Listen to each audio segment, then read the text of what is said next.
Tonight, who will score points? Who will convince you? Who will reassure you? Who will inspire you? Welcome to the Federal Leaders Debate 2025. The word tariff is one of the most beautiful words in the dictionary. This election is the most important of our lives.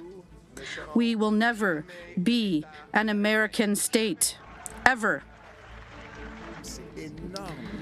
The U.S. threat is huge, but there are other issues at stake. We choose Quebec. Donald Trump has attacked our country. We have to defend our workers. Live from Maison Radio-Canada in Montreal, this is the Leaders Debate 2025 with Patrice Roy. Good evening, ladies and gentlemen. Welcome to the French Leaders Debate. We are joined by Mark Carney, leader of the Liberal Party, Pierre Poilievre, leader of the Conservative Party, Yves-François Blanchet, leader of the Bloc Québécois, and Jagmeet Singh, leader of the New Democratic Party. Good evening to all four of you. Good evening. Thank you for being here. Ladies and gentlemen, it's 6 p.m. in a few seconds? This important event has been moved forward to give as many people as possible the opportunity to tune in without missing a decisive moment for another one of our passions, hockey. And by the way, I'll go off script here for a few seconds and say that the Montreal Canadiens, you'd better win. I also would like to say that the leaders' invitations were managed by the Leaders' Debates Commission, and the podium places on the set were designated at random. But the questions, subjects, and editorial choices are ours. I'll be managing speaking time fairly, within a fair limit. There are 5 themes tonight. Obviously, the trade war with the United States, the cost of living, energy and climate, immigration and foreign affairs, and finally, identity and sovereignty. And I'll also have a few rapid-fire questions at the end of the debate. This debate is your debate this evening. You will be free to speak as much as possible. The only rule that I ask of you is not to speak at the same time. If you start talking over one another, I'll ask Pascal, our sound engineer, to turn off your mics. So let the debate begin, or I was going to say good game. So we'll move on to our first opening question. You'll have 45 seconds each to answer. This election, according to many, has been hijacked by Trump. So to assert our sovereignty early in this debate, I'll ask you to name 2 things you'd put forward, concrete things that will change the lives of Canadians, but that have nothing to do with the United States. 45 seconds. Mr. Carney, you're first. Well, first of all, thank you very much, Mr. Roy. And I'd like to thank everyone watching at home for joining us tonight. And I'd like to thank the other leaders for your service to Canada. 2 things that don't include Mr. Trump. First of all, we need to double the rhythm of construction of new homes here in Canada. That's absolutely fundamental. And the second thing, we need to promote and strengthen our cultural institutions in Canada. 45 seconds, Mr. Poilievre. 2 things that you would promise Canadians to change their lives that have nothing to do with the United States. Thank you, Mr. Roy, and thanks to my colleagues for being here today. Clearly, life is no longer affordable. The promise of an affordable life is broken. I have a plan to make life more affordable by cutting taxes by 15%. That's one thing that will reward work for the middle class and for seniors who've already worked. Second thing, we're going to scrap the GST on new houses. We're going to incentivize cities to reduce their taxes too, so that our young people can save up to $100,000 on a new home and restore the promise of Canada. Mr. Blanchet. I would like to come back to something that I do all year long. First of all, thank you for having welcomed us. I have been waiting for this moment for a long time. I would like to insist on two things for Quebec that I was talking about before the Trump crisis is Quebec's right to have a different and open economy, open to the world, based on its own natural resources, on its own attachment to a green economy, but also Quebec's right to be different, to have a different language, to have a different culture, to have different values, to have different immigration models that need to succeed. These are elements that should always have been mentioned, but that have a particularly new sense with this new crisis. Great. Mr. Singh, 45 seconds. Two things that have nothing to do with the American. Thank you for the question. Good evening, everybody. First, I'd like to talk a little bit about values. What are the values that underpin the answer to this question? Canadians and Quebecers like taking care of one another. We come together. That is what we believe in. That is a basic value for us. And this value is embodied in our public health care system, which has nothing to do with the U.S. And we want our healthcare system to be nothing like the American one. We will expand pharmacare so that everyone can access the medications they need. And I also want to talk about dental care. I also want to expand that program, which owes itself to us. Thank you. I'd like to reassure you, Mr. Singh. I think you were disappointed. We are going to talk about health as well, and I'll ask questions about that later. First theme, therefore, obviously, the trade war. Trump is going to be tough. We don't know what's in store with him. I don't think any solution is going to be possible. We always thought they were our ally. It doesn't make sense. You can't reason with him. The government will have to stand firm, stay firm. We have to put him in his place. Otherwise, he'll destroy us totally. The answer should be pragmatic. It would be good to pause some of our services to the U.S. They need us. An eye for an eye, no messing around. Get us out of this mess. We need a leader who can make decisions to destabilize Trump and make him respect Canada. What does he plan to do with the new president of the United States? What do you plan to do with this president? That is the elephant in the room. So for your information, there are 1,073 days left in Donald Trump's term. Why do you think that you are the best person here tonight to negotiate with Mr. Trump? Mr. Poilievre, 35 seconds. First of all, we will never be an American state. We will remain sovereign. On my first day as Prime Minister, I will restart negotiations to accelerate a deal that will put an end to the tariffs and protect our sovereignty. We can't control Trump, but at the same time, we have to control what we can control. We need to reverse liberal economic policies that have weakened our country. We need to unleash our resources, cut taxes, and bring jobs back home so that we can face Trump from a position of strength. All right, well, first of all, in a crisis, you have to plan for the worst possible situation, and you have to have a plan to build a strong economy here in Canada. And we need to react with strength, and those are the elements that will allow us to succeed with Mr. Trump. He respects strength. He respects people who understand how the world works and who understand how the private sector works.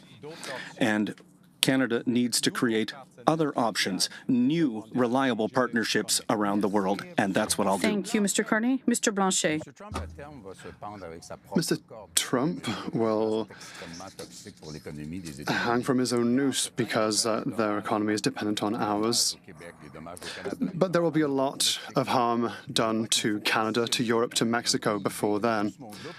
We have to realize that our joint GDP is bigger than the States. Our population is bigger than the States, and so retaliation is going to hurt the States, but we have to negotiate in a rational way, and we shouldn't fall to fear, and we shouldn't spin fear for political reasons. Conclusions? It's all about priorities. For me, now is the time to invest, not cut. It is the time to protect what we hold dear, our farmers, our culture, the French language. These things should not be sacrificed. It is time to defend who we are, what our values are. And we believe in helping one another. That's what we will do. How? We will strengthen our healthcare system. We will not let it be Americanized. That is crucial. We must defend who we are. So, open debate to begin now for about 15 minutes. Mr. Poilievre, you have called Carney a political grifter, a globalist banker who's disconnected from reality. And Mr. Carney, you've said Pierre Poilievre is a career politician who knows nothing about how the real world works. So I ask you the question, which of you first is capable of standing up to Donald Trump? Mr. Poilievre. I am, because I'm going to put Canada first. I will never compromise Canada's interests, and I will control what we can control here. Obviously, no one will be able to control the decisions of Donald Trump, but we can control our economy, our domestic economy, by overturning liberal economic policies that have weakened our country and made us more dependent on the Americans. The issue is, Mr. Poilievre, Well, you would make Canada more like the United States. You would Americanize our healthcare system, privatize it. Everyone knows that's what conservatives do. That's not true. Mr. Carney, you said that you're better? All right. First of all, I know how to negotiate. And I agree with Mr. Singh. We need to start by saying what's never going to be on the table. The French language, Quebec's culture, and supply management will never be on the table. Our resources, that's the first thing. Second, in terms of Mr. Blanchet's point, the opportunities that we have with the European Union are there, and I've already started building new relationships with the European Union. As Prime Minister, I met with the President of France and with the President of the European Commission. There's a lot to unpack in there, let's be honest. And perhaps it's right.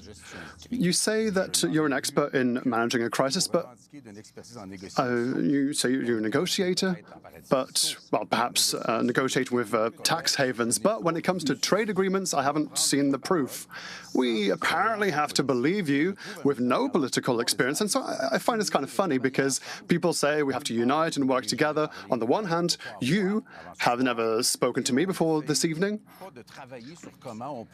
You're not trying to figure out how to collaborate between equals, Quebec, Canada, Mexico, European partners. You're trying to score divisive points that only serves the United States of America. All right. I've just started as Prime Minister. I've been Prime Minister for a month. In the first week, I signed an agreement with the premiers of all the provinces, the Premier of Quebec and the premiers of all the provinces and territories concerning free trade within Canada. It's also an agreement that deals with trade corridors. That's an example. That's an example. You haven't sat with any premiers. You've sat with MPs that will be elected at the same level of you if you're elected. The problem, Mr. Carney, is that your party has been in power for 10 years. And in that time, it's not meetings that are going to change things. It's your policies that have blocked resources. C-69, which blocks not just pipelines, but also dams, mines, and liquid natural gas exploration. We have a deal with Europe, a trade deal. The Conservatives negotiated it, but liberal legislation has prevented development, and you continue to support those laws. Those laws need to be repealed and replaced with laws that will unleash our resources and allow us to export abroad and allow us to become truly economically and talk about that later. Sovereign and In a war, have you energy need to determine sovereignty your as well. priorities. Mr. Carney, unfortunately, your priority is, well, you had time to meet with the king, but you did not increase the amount of money people receive when they lose their jobs due to the trade war. These days, people receiving EI get maybe half of their salary. For people who have already lost their jobs, that is not enough. It won't cover the bills. It won't cover their rent costs. That shows your priorities. For me, workers are number one. We need a system to support our workers. We'll hear some in a few seconds, but Mr. Carney responds, and then I have another question for Blanchet. Well, first of all, we need to fight in a trade war. We need to fight with counter tariffs. And all the money collected from our counter tariffs will go directly to workers and the businesses that are the most affected by this trade war. They won't be used for tax cuts the way that Mr. Poilievre is going to do. You always want to increase them. You're liberal. We want to cut taxes. Started as Prime Minister. For a fourth liberal term. I've just started. You were Justin Trudeau's economic advisor. Have you forgotten that? Honestly, let me cut in here. Both of them would cut taxes for billionaires and millionaires. They have already done it in the past. Your first step was to reduce taxes for the millionaires. Pierre Poilievre would do the same thing. That's not true. You're not thinking of regular people. We've cut the consumer carbon tax. That's what we Mr. Singh, did. Mr. Blanchet, we've been telling Canadians for several days that it would be better to have a minority government. You said it clearly. With Trump, can Canadians not want a majority government that's stronger? I don't know where that reasoning comes.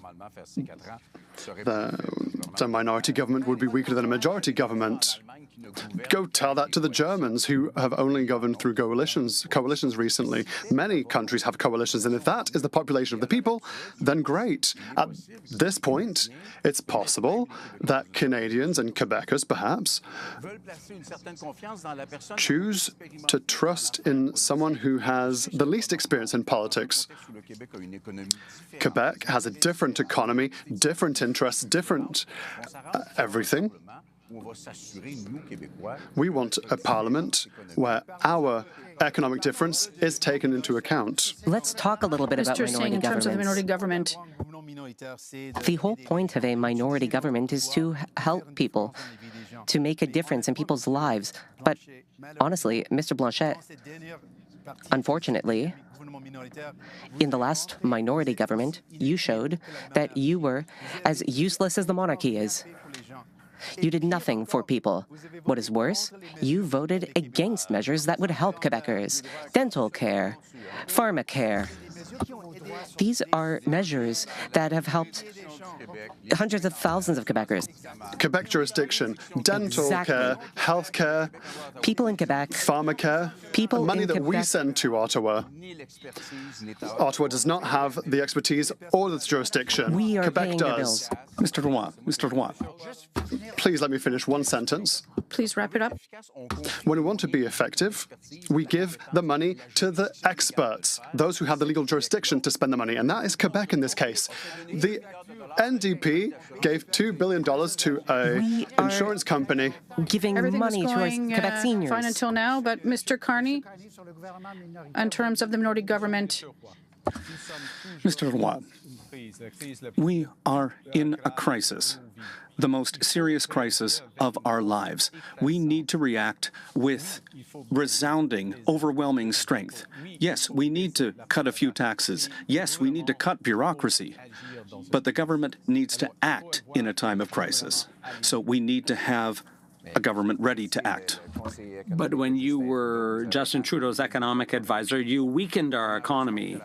We need economic sovereignty, and that means bringing back production to Canada. And I would reverse Liberal policies around development. I would expedite construction permits. We would have pre-approved permits, and that I would also make sure that we could send our energy to Europe to break Europeans' dependence on Putin, and to break our dependence on the U.S. The Conservatives and the Liberals both prioritize the ultra-rich, not you, not regular we do Canadians. have a segment on that. That's the difference. We have a segment on energy and pipelines, so we'll come back to that later. There are people who are watching us who are concerned. There will be negotiations with the Americans, obviously. Well, you'll all say supply management here, but I'd like to say that Canada gave up market shares during the last 3 trade deal negotiations. We're talking about more than $450 million a year in losses for Canadian farmers. So what is something you wouldn't concede in a negotiation? I will defend supply management. I will defend the French language. I will defend our healthcare system. I will defend our decisions and our laws. We will always be sovereign. And the way we're going to restore that sovereignty, Canadian sovereignty, is by making our economy stronger. We need to cut red tape by 25% for businesses. We need to reduce development charges, taxes on housing.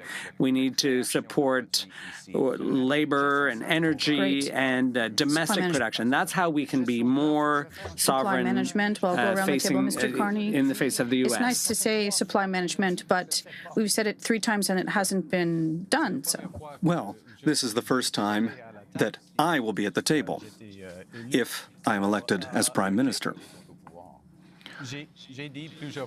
I've said a number of times, and since the beginning of my campaign in Mauricie, we'll never touch supply management. We won't put Quebec culture or the French language on the table. And I think we all agree on that point. And that's important. We have to be very clear from the beginning when talking to the Americans.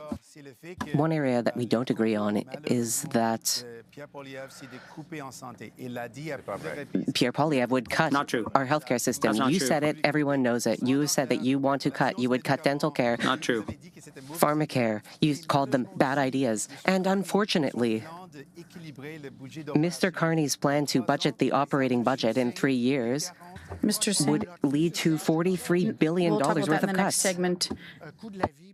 Cost of living, we'll talk about tax cuts later and choices, and we will underscore that none of you has tabled a costed plan.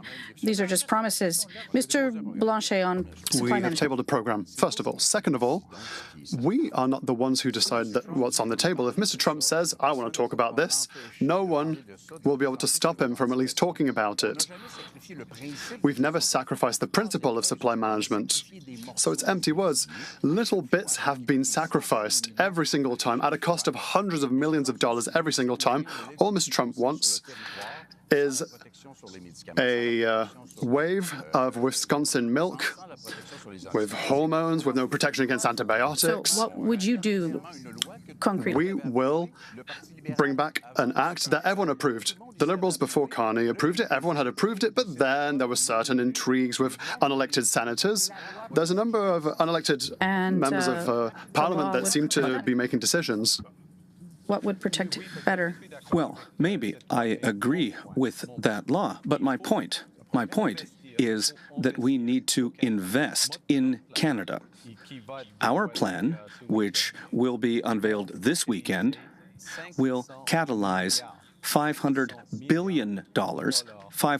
billion of investment in Canada over the next 5 years. And that will be important in our negotiations with Mr. Trump. I'd like us to listen to a worker together from Stellantis. For him, this crisis with the U.S. is very clear. He's just lost his job. I was laid off by Stellantis because of the trade war with the U.S. How will your government stop Mr. Trump from attacking our industries one by one?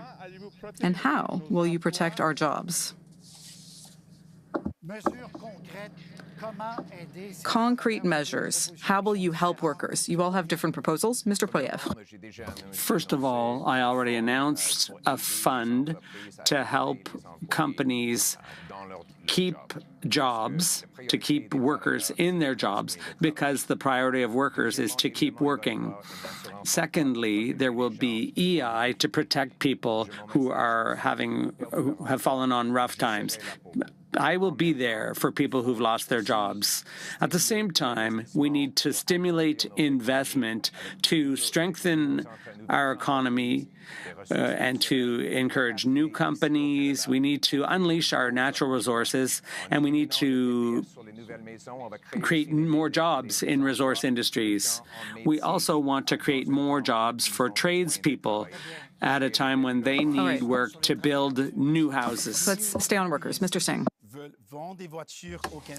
If a business wants to sell cars in Canada, they should be required to have a factory in Canada, a presence in Canada, and I would put this in a law. We are a major market. If you want to sell here, you should create jobs here.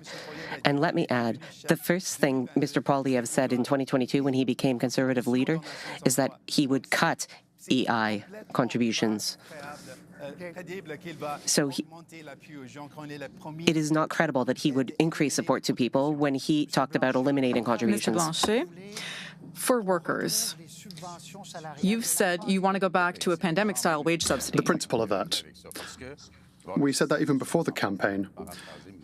To paraphrase Mr. Poilievre, EI is fairly broken. People have difficulty accessing it, and I disagree with Mr. Carney's suggestion to say that money will be invested in training. You've lost your job, but we're going to train you, and you're going to have another kick at a can at the age of 55. Not a good idea. The idea of the wage subsidy was to allow the worker to have a link to their job by giving them a subsidy so that the employer, should they want to, could rehire them someone who had the skill to do the job. So there would be a transitional period where there could be temporary job losses, like for the case we've just heard. Well, first of all, three things. All the money from our counter tariffs will go directly to workers. Second, we have a strategic fund for manufacturing in Canada, specifically for the auto sector. And third, our counter tariff system for the automotive sector contains an incentive of $7 billion for the automakers to keep production and workers here in Canada. That's very important. But the reason that we've done all of this is so that we can have strong positions to negotiate with Trump. Just to conclude, I think we need to encourage Canadians to buy Canadian-made cars. And that's why, as long as there are tariffs, we will scrap the GST on cars and trucks that are built here, mainly built here in Canada. That's good, because my next... I think the tariff is a good idea. What allows companies to buy and sell more, then yes, I do agree with that approach. 70%. Mr. Poilievre copied our idea. We announced the GST lifting for Canadian-made cars before him. Now, there are a lot of things that are in all of your platforms, so we'll come back to that. Now, 70% of Canadians say that they're buying fewer American products. That's a big number. You leaders, could you please name me one made-in-USA product that you no longer buy? I buy my own strawberries. So you don't buy strawberries anymore? I buy Quebec strawberries, and I do my own shopping, by the way. What products have you not bought, Mr. Carney? No more wine, no more alcohol, no more American alcohol. I do my own shopping, and I cook at home. Lots of products. Fruits, there's a lot of Canadian apples. So you're making an effort? Yes, I'm making an effort with apples, other fruit, strawberries. Strawberries. Everyone is eating a lot of strawberries these days.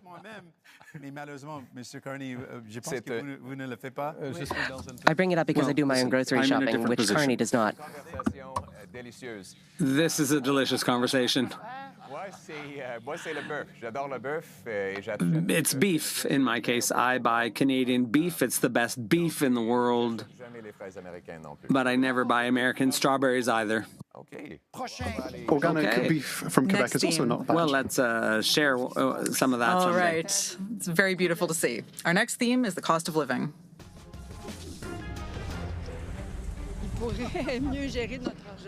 He can manage our money. Oh, we're having a hard time here.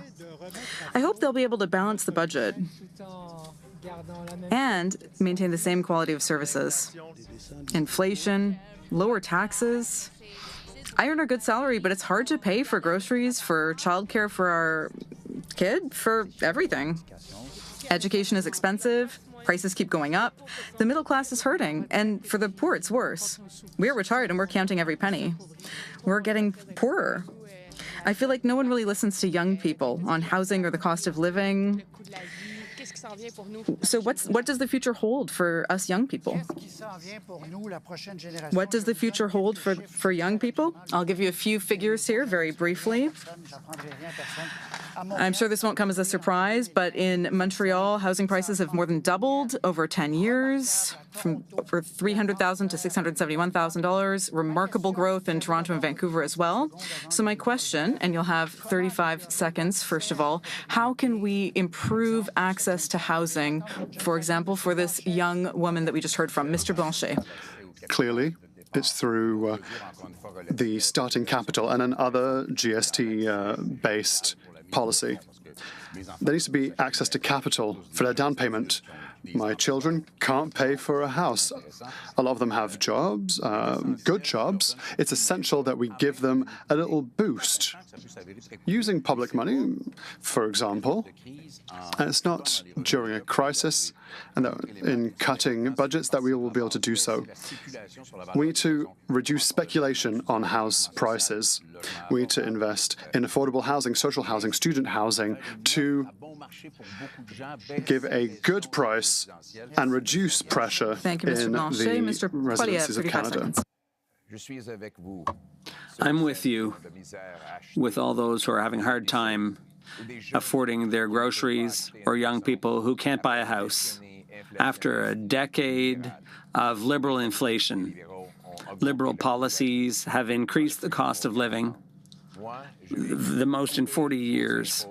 I will cut your taxes for the average worker by 15%. We will scrap the GST on new homes, and we will incentivize municipalities to speed up permits and construction so that young people can once again buy a home and restore the dream of home ownership. In order to fix this crisis in the cost of living, we need to make sure that Canadians have more money in their pockets, and they need to have more Canada in their pockets. So that means a tax cut for the middle class, and our plan is almost $800 per family.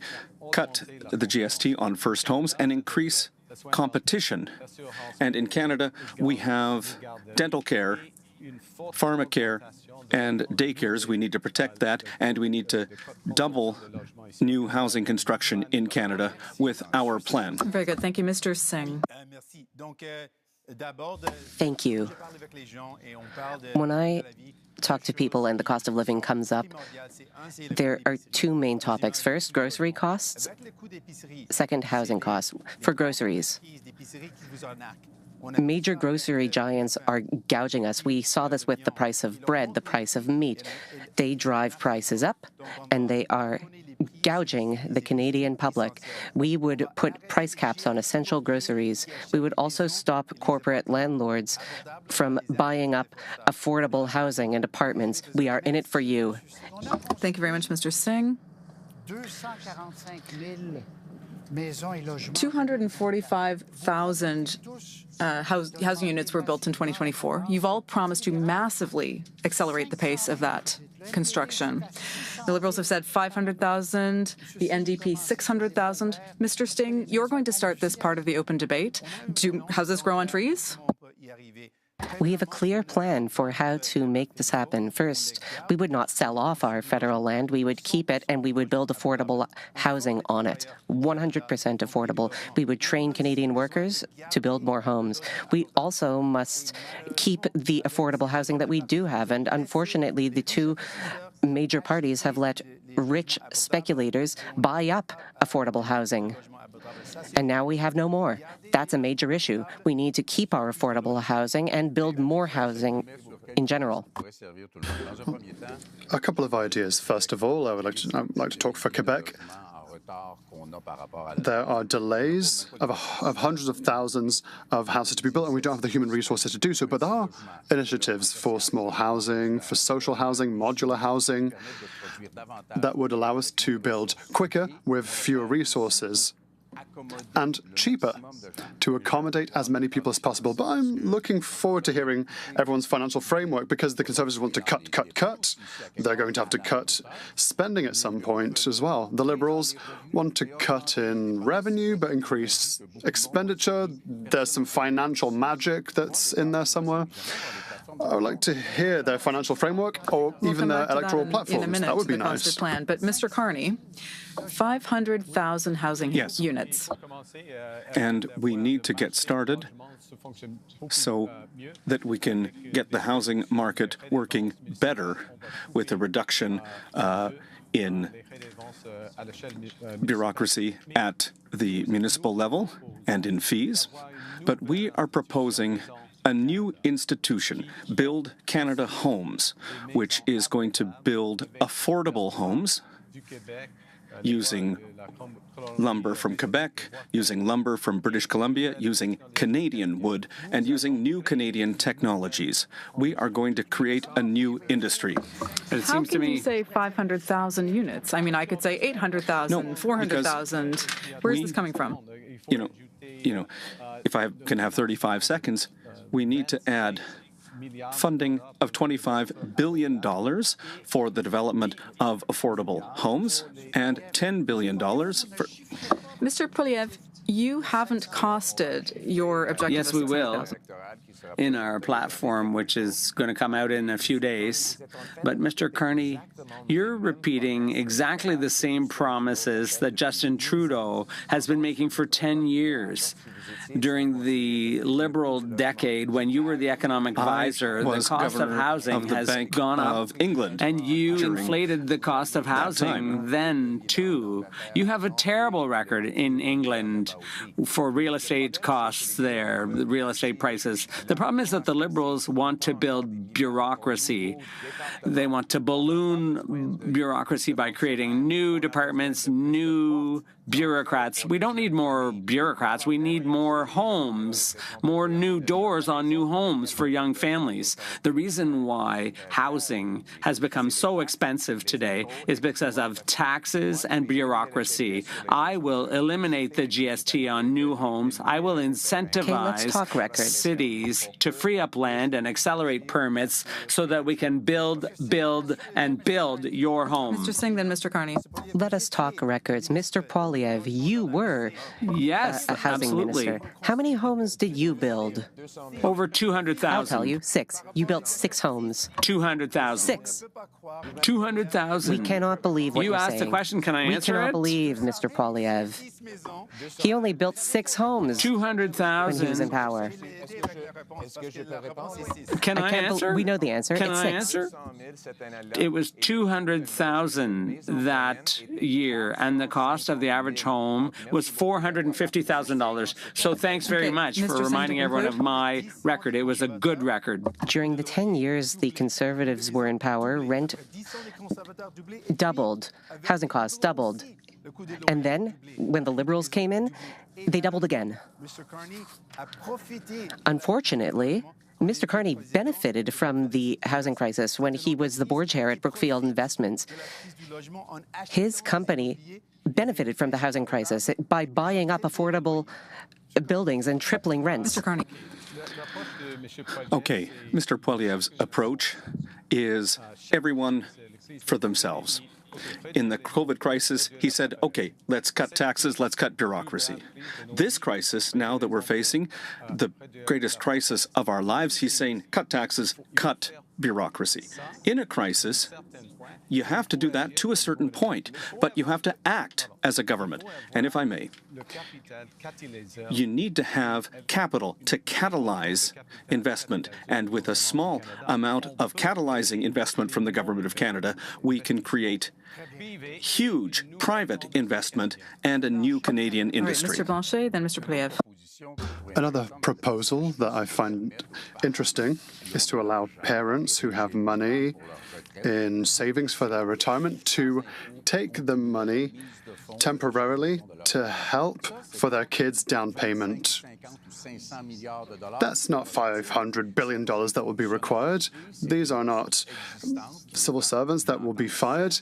This is a logical decision made by parents like myself who want to help their kids without money from the state, with a tax measure that helps retirees who want to help their children. Would that not be more concrete than programs after programs that are just empty words and for which there's no financial framework? Yeah, I'll come back to that in a minute, but let's let Mr. Poilievre conclude because you were having a conversation with Mr. Carney. Mr. Carney, in 2020 and 2021, you said that inflation wouldn't happen and that it would have been a good thing if it did.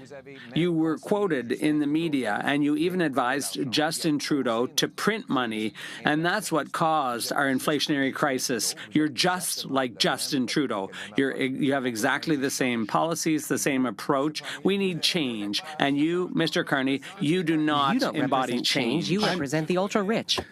Mr. Poilievre is not Justin Trudeau. I'm not Justin Trudeau either, okay? In this election, the question is, who is going to succeed? Who is going to face Mr. Trump? Same parties, same ministers, same caucus, same ideology, same hostility against Quebec.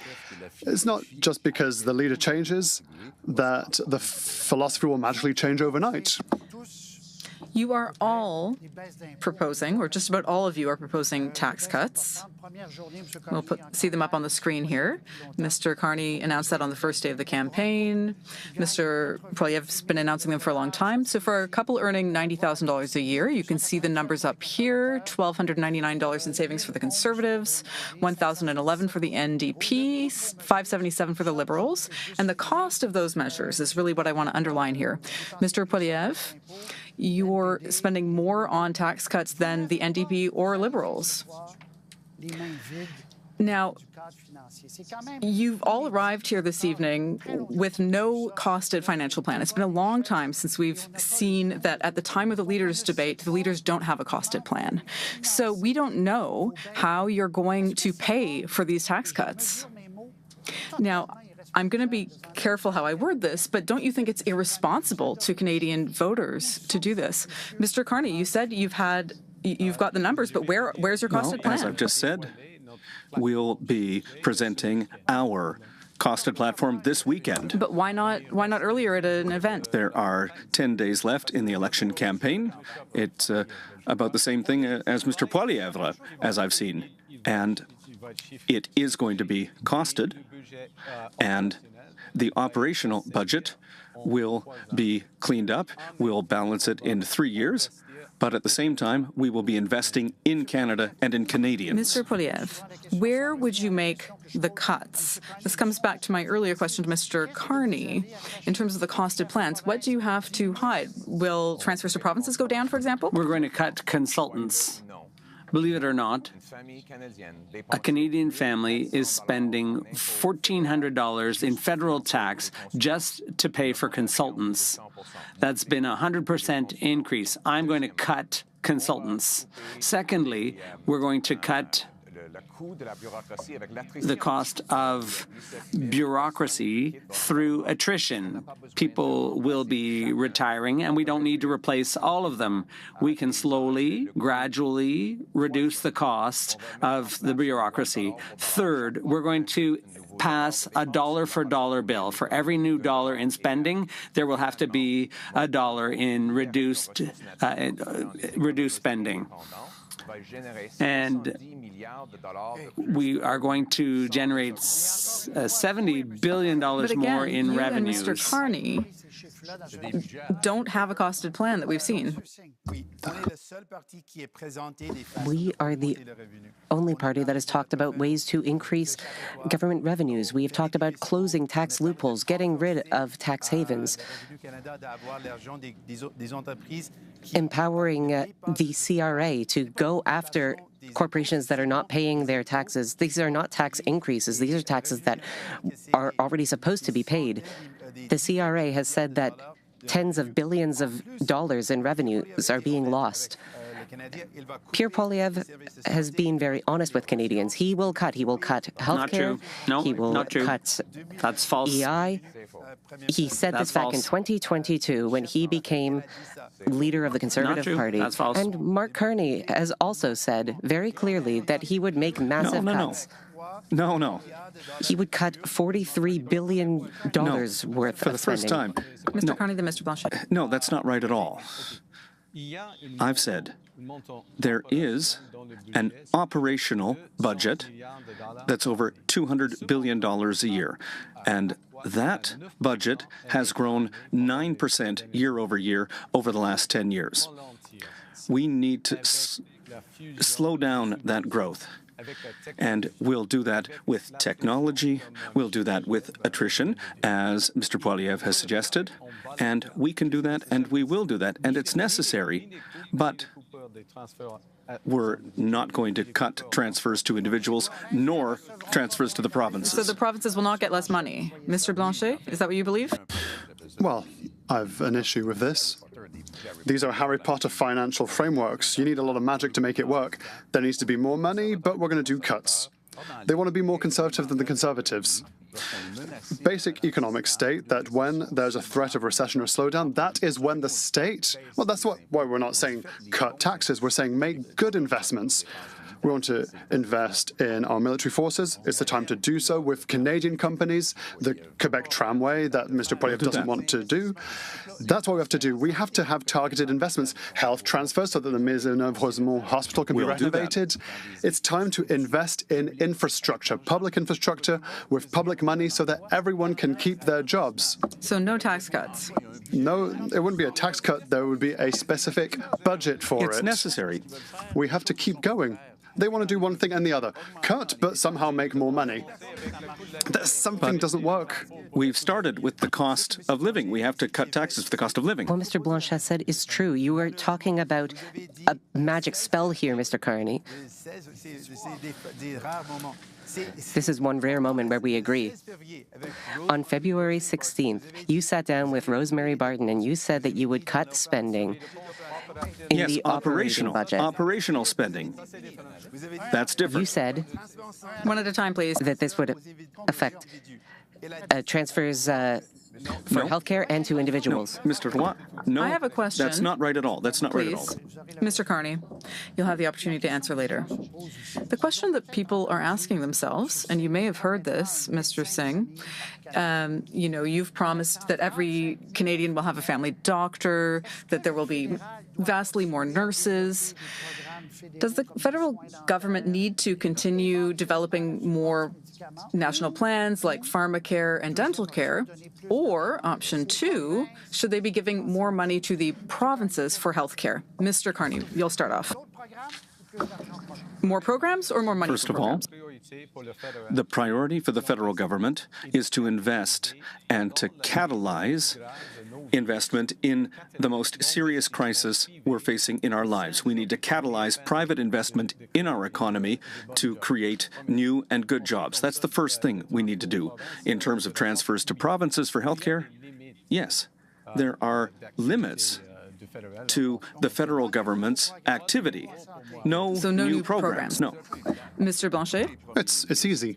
All premiers from the provinces and territories unanimously asked for a 35% health transfer.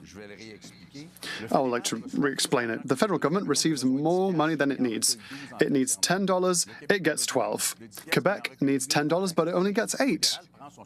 So the federal government could take its surplus and say, I would like to invest in your jurisdictions. The Liberals and the Conservatives agree on this, and the NDP loves butting its nose into provincial jurisdiction. The Constitution sets out jurisdictions. The easiest way is to give the money without conditions. You've said that we do need to step in, that we need to have more programs like this. Let me explain.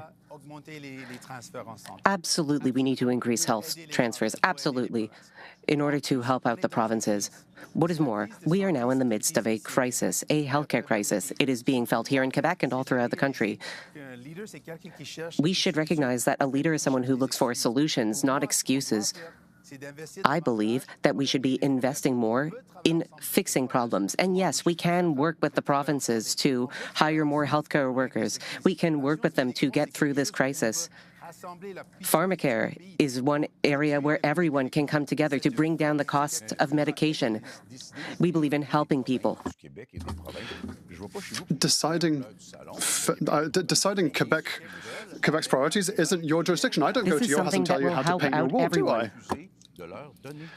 It's money that you would refuse to give Quebec. We can do two things at once. We can transfer money and then work with the provinces on other solutions. Mr. Poilievre, more money to the provinces or more federal programs?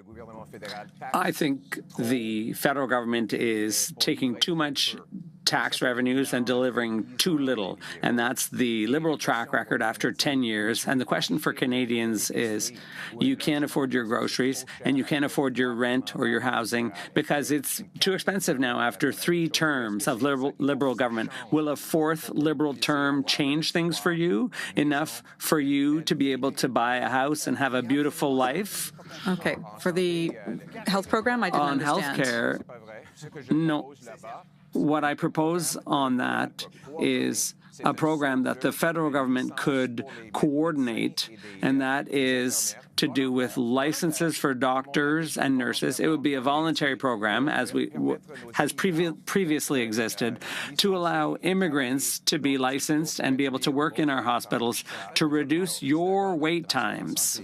So everyone agrees on health transfer. The question is, the 13 premiers of the 13 economies of Canada. Canada doesn't have one economy, it has 13 economies. These requests were made to stop the deterioration of the healthcare system. Next theme. Energy and climate. The carbon tax was something that was supposed to help the environment, but now, what are we doing for the environment? It worries me a bit.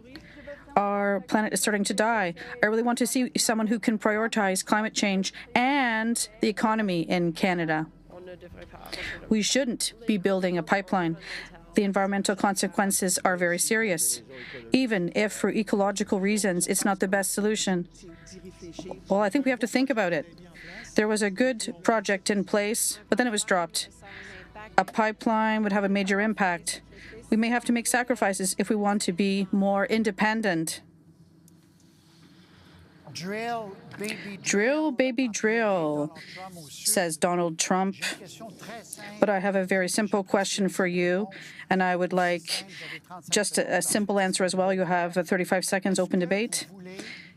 Do you want Canada to increase oil production? Yes or no? Mr. Singh. I would be in favor of investing in clean energy, renewable energy. With our public money, I would spend on projects like an east-west clean energy grid. That's the sort of thing we need. We need renewable energy for our future. That is where we should invest our public funds. So, more or less oil, or the same amount as right now? You want to increase it? That's what people want to know. Are you increasing oil production? There are a few measures that I support. Investing in clean energy. Bringing down our emissions. We'll get to that in the open debate later. But the question is very simple, I think. Mr. Carney. Yes, more oil so that we can reduce our imports, especially our imports from the United States, a country that is threatening us right now. But in order to do that, we need to have low-risk oil. Canada is a low-risk country, and low-cost oil. Canada's more or less that right now, but we also need low-carbon oil because we need to be competitive over the long term. So at the same time, we need to have pipelines. We need to invest in carbon stockage, carbon capture as well. That's very important for our competitiveness. To that later. Mr. Poilievre, should we produce more oil in Canada? Yes. And we have to be able to get it to market by pipeline. Unfortunately, the other parties passed an unconstitutional law, C-69, which is a no more pipelines bill, and that's why Canadians and Quebecers now have to buy 139,000 barrels of U.S. oil every day. I will repeal C-69 to allow for the construction of hydroelectric projects, mines, and also pipelines so that we can get around Donald Trump and be sovereign when it comes to energy. There's a competition as to who will be the biggest oil head here. The Americans buy our oil, we buy their oil, because that's how geography works. I want less oil, but let us be clear. The one that approved 9B for Enbridge was me when I was the Environment Minister, but I say that we have to progressively wean off of petrol and oil because the cost on families will be far worse than what Mr. Poilievre says. Paying for the consequences of climate change will cost billions of dollars every single year per family. Let us invest in Quebec's green energy. I'd like to ask a question to launch the debate. Mr. Carney, for 17 years now, the Liberals have been telling us that the only way to fight against climate change is to put a price on carbon. Yeah.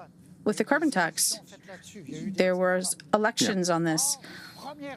But the first day you came to power, you abolished this tax. What should Canadians understand from this? Is the fight against climate change no longer a priority for Liberals? Not at all. It is still a priority, and it's a priority for Canada. We're talking a lot about diversifying our trade partners around the world. The European Union. We need to reduce greenhouse gas emissions in manufacturing and energy in all of our products so that we can have better access to that market. But in terms of the carbon tax, we cut the consumer carbon tax. And that covers about 6% of the reduction in greenhouse gas emissions. We are maintaining the industrial carbon tax for big polluters, but we're creating a new market so that major polluters will pay people and households to make green decisions. You would axe the second carbon tax as well, the industrial tax? You would eliminate both? Yes. Eliminate both? So there's not even a fight against climate change or no incentive except That's not true. Less gas. There's a cost associated with using energy already, but my approach is a pragmatic one.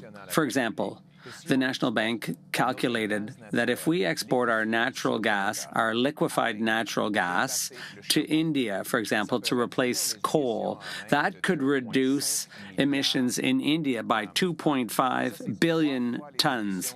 That's 3 times the emissions of all of Canada, and would also bring a lot of money back to Canada. The Liberals are blocking the construction of the pipeline and of the LNG plants. For example, LNG Quebec is a project that would make it possible for us to sell our energy very profitably to Europe and reduce Europe's dependence on Putin. And that's what I would like to do instead of feeding into Putin's war machine. Mr. Carney's abolition of the carbon tax means that Canadians outside of Quebec will receive a rebate for several weeks still for a tax that has been cut. So this puts Quebec in an unjust position. What are you asking in this respect? Another element, it might give Mr. Carney's an opportunity to answer. Last year, Canada invested $30 billion in oil. Trans Mountain cost $40 billion. It took 9 years to build it. That means that with only just these elements, that's $16 billion of Quebec money that was invested in oil. Do you want a great energy worksite? It's Quebec's green worksite. So let's invest there. With regards to the $3.7 billion, the government would preemptively reimburse the carbon tax. Now they've cancelled the carbon tax before the elections, but they're still sending reimbursements for expenditures that people won't have to do because the carbon tax no longer exists. Quebec is responsible and still has a cap and trade system like California. We're being penalized. We're taking $800 million out of Quebecers' pockets. That's $100 per person, including newborn babies, $800 from everyone's pockets, $100 from everyone's pockets to offer electoral baubles just before an election. Is there not an injustice there? It's not an injustice. Quebec is a pioneer in carbon markets, and that's clear. First point. And the second point, Canadians outside of Quebec and British Columbia have paid the carbon tax, and as such, they receive the carbon rebate, and all Canadians, including Quebecers, will receive the middle-class tax cut. Because we have what we've done, there's a principle here. There's an important principle here. Yes, you're going to speak in a moment. Just in terms of clarity for those who are listening to us, what reimbursement are you talking about? The rebate. No, not in Quebec. No, not in Quebec.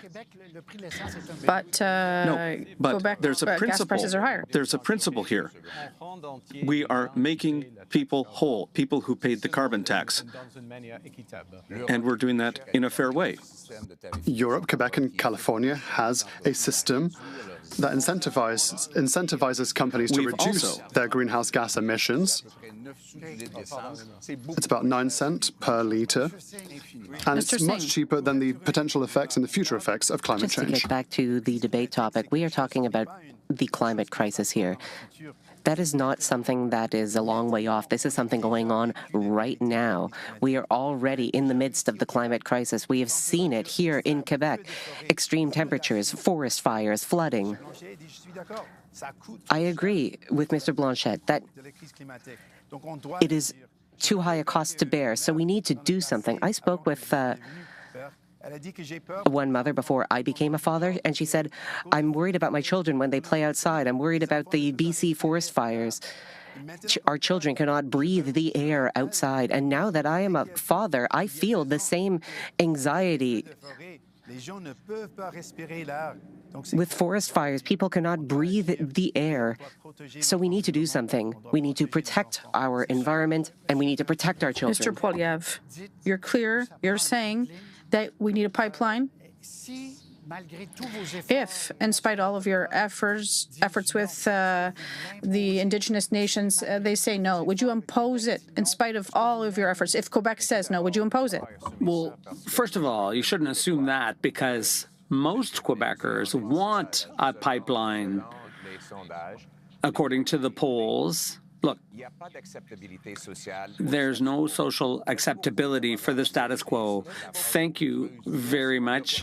That is the most empty sentence I've ever heard in this debate so far. Can I answer the question? No, it's nonsense, absolute nonsense. I'll say what it means. I'll tell you. Quebecers who buy oil from Alberta, it's got to go through the U.S. currently, which gives Donald Trump power over our own energy. You say you're in favor of sovereignty. I'm in favor of economic sovereignty and energy sovereignty, and that requires a pipeline It's yet another across Canada. scarecrow. the US will never bomb their economy so much by sacrificing a hugely profitable product. That's such an amazing argument. How much will your pipeline cost? Trans Mountain cost $40 billion, but now you want a 4,600-kilometer pipeline without investors, with Europe that doesn't even want it in the first place. Just to clarify, I would never subsidize pipelines. That's unnecessary. They're very profitable.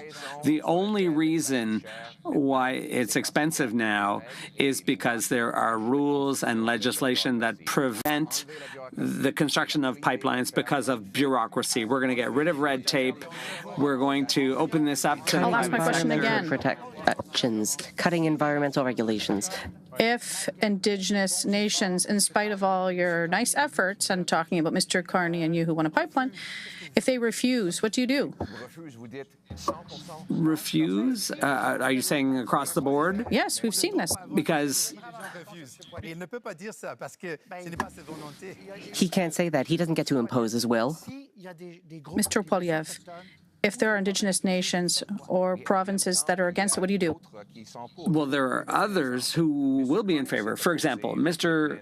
Carney opposed a pipeline in the West, which would have enabled us to sell our oil to Asia, the Northern Gateway project.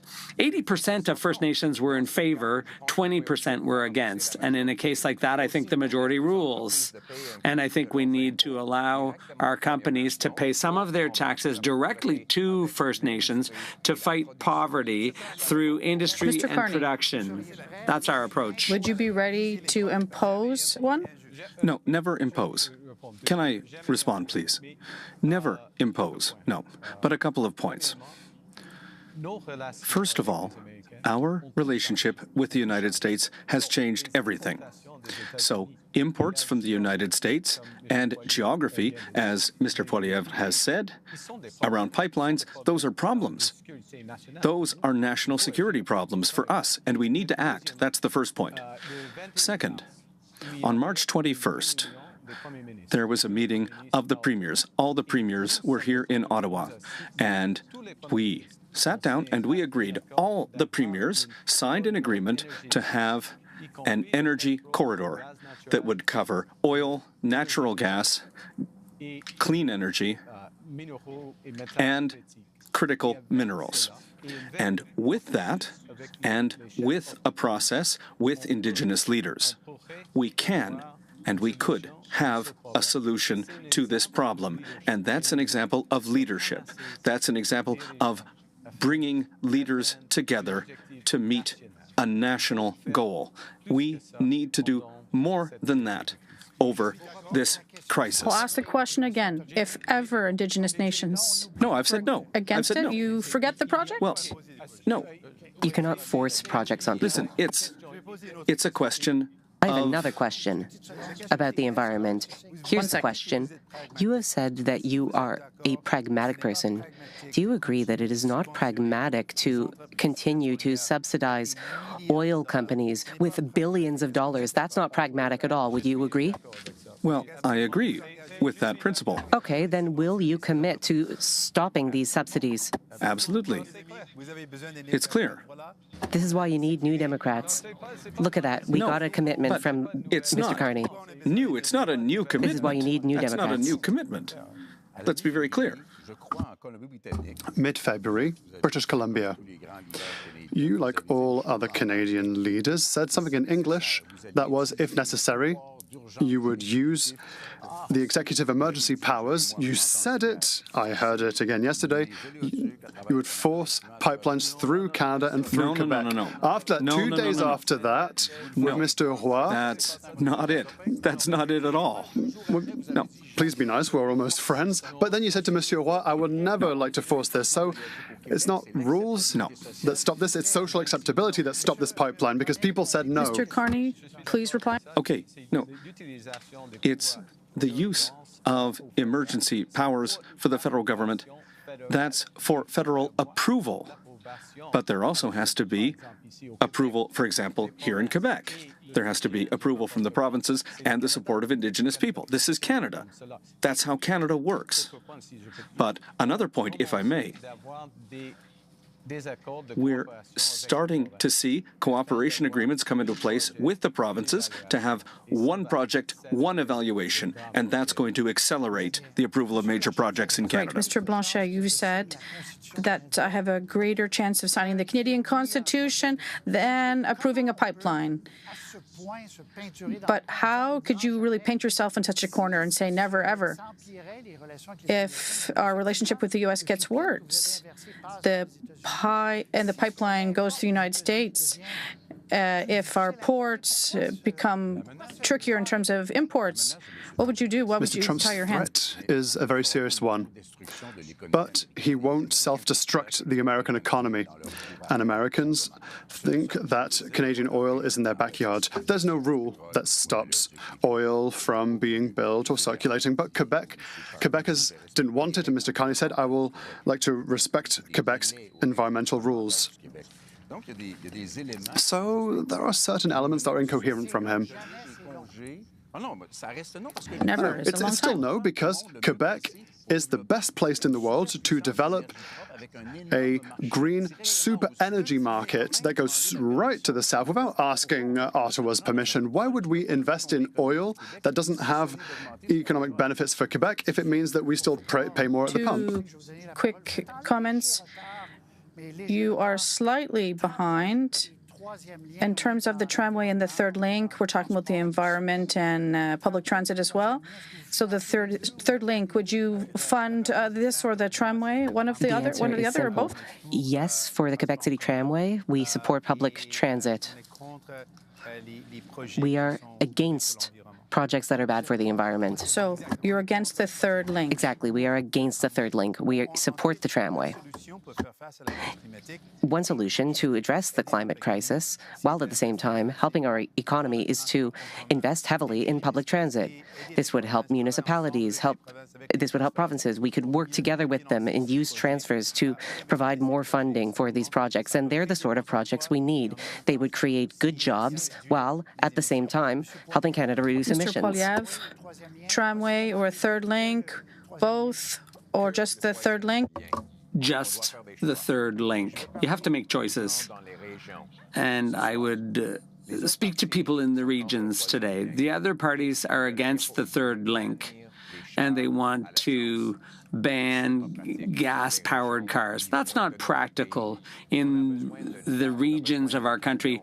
You need a truck, you need a car in order to live in regional areas. So I'm going to reverse that. You'll be able to keep your truck. We will build highways and bridges so that you can live a good life in the Mr. regions. Blanchet, both projects? The Quebec government wants the tramway. The city of Quebec City, rather, wants the tramway. The federal government needs to give the money required to the provincial government for the tramway. We don't know what a third link looks like. We don't know where it's going to go, under, over. We don't know what color it's going to be. You are supposed to give your opinion on that for the past three debates. Please remind me of my past. Mr. Carney? Well, I can be quick. Tramway, yes, because there is a project that's underway. We support it. And as Mr. Blanchet has said, there is no project right now for the third link. But I think the third link will be a blue one. It'll be blue? Right. I don't have a lot of time left, but I'll add one more question. Do we have to speed up the development of nuclear power? Yes. Yes, absolutely. And for a couple of reasons. Across Quebec, in Ontario? Well, yeah. It's a choice that Quebec and the provinces will make. But we have a major advantage here in Canada. We have uranium. We have big nuclear companies, including Westinghouse, Candu, and others, and we have technology in small modular reactors. So it's a great opportunity. I understand there are worlds in the countries in the world that need nuclear energy. I don't think Canada needs nuclear energy. Quebec doesn't want it. I'm not going to interfere in Canadian energy. Well, but they could be reviewed. No, Quebecers don't want nuclear energy. I'm also the one that managed the closure of the Yes. Gentilly plant. But we're not going to reopen it. As a national project, I am in favor of an east-west energy grid that would connect Quebec with Manitoba and Nuclear power. BC to transport clean energy. It could. I'm Perfect. not so much in favor of nuclear energy. I support renewable Poilievre, and nuclear hydro power. energy more. In favor. Yep. That's one of the best sources of electricity. It provides 60% of the electricity in Ontario. Unfortunately, bureaucracy slows down construction without adding any safety. So I would take the politicians off the Nuclear Safety Commission and allow scientists to do the work so that we can add Very that good. source of energy to the portfolio. This is the first time I've heard Mr. Poilievre say something pro-science. Immigration. Next theme, immigration and foreign affairs.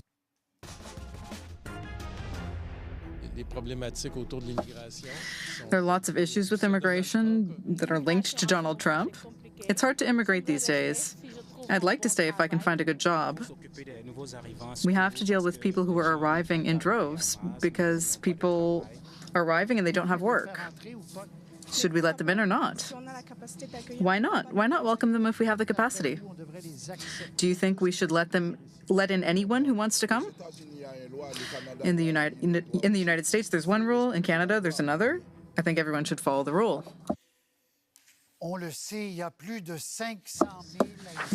We know there are over 500,000 Haitians currently living in the United States who are now being threatened with deportation. They might lose their temporary protection. I'll show you the numbers here. This is the number of people crossing the border in Saint-Bernard-de-la-Colle. 1,411 people in the first half of April. That's more than in March, February, or January. So you can see the numbers are growing. Simple question. You have 35 seconds each. Would you accept these Haitians into Canada or not? Mr. Carney. Well, first of all, this is a question of humanity. This is a human issue. And these are some of the most vulnerable people in North America. But there are limits. We have to be human, but we have to be realistic. Canada cannot accept everyone. And we have an agreement with the Americans, the Safe Third Country Agreement. And under that agreement, we will send back most asylum seekers. So they would be mostly sent back to the U.S. Mr. Blanchet. The rules aren't tributary to the origin of the requester. We can't say we'll welcome the Haitians, but tough luck to the Venezuelans. The rules need to be the same for everyone. I'm particularly sensitive to this because I often meet with Haitian representatives. They are francophones, and so it's easier for them to integrate into Quebec. If Quebec is able financially to welcome them, then I'm sympathetic. But the rules have to be applied, and Quebec's welcoming capacity is at its very limit. The formal rule now would be to send them back because they are in a safe third country, i.e. the U.S. Mr. Singh. In general, we should do our part. It's a question of humanity and compassion. We appreciate the fact that our country is founded on immigration. That is something important to us. We want immigration levels that are in line with our needs. But yes, we need to take in people, but if we cannot accept people, well, we don't want them to have a bad life here in Canada or in Quebec. So we need immigration, but we cannot take everyone. Yes or no? The specific question The question is, do we accept those people? for the people crossing the border at La Colle, would they be welcome to Canada or not? Because we have the right to send them back under the Safe Third Country Agreement. Unfortunately, they have to be returned because immigration has to follow the normal entry points. Quebecers are extremely generous and welcoming. They welcomed my wife, as Mr. Blanchet mentioned, but the Liberal government has abused Quebecers' generosity with an out-of-control immigration system. The population has grown 3 times faster than the number of new homes built. This has created a housing crisis in Quebec. They're at the breaking point, and the government of Quebec has been given the power to choose immigrants. That was under the Mulroney government that power was delegated to Quebec. So we need to have realistic numbers, realistic based on our housing capacity. Here. What Mr. Poilievre is saying is that immigrants should be blamed for something that is really the fault of successive Conservative and Liberal governments who have not invested enough in our resources, who have not built enough housing, who have not welcomed people in the way that they should have been welcomed. This cannot be blamed on immigrants. All right. That's not true. Quebec is now asking, given the number of asylum seekers in its territory, for $500 million. That was the amount they asked for in 2024. Mr. Poilievre, you'll be starting this open debate. Would you be sending a $500 million check to Quebec? We have to work with the government of Quebec to fix the damage the Liberals caused with an out-of-control immigration system. And I also have to say that I reject the Century Initiative, which is a Liberal policy to balloon Canada's population to 100 million people. That's extreme. I think we should go back to immigration levels that are such that the population never grows faster than the number of houses, jobs, or healthcare services available. Would you give more money to Quebec? And more generally, where would you like to have the immigration quota set? Yes. We'll start with the second part.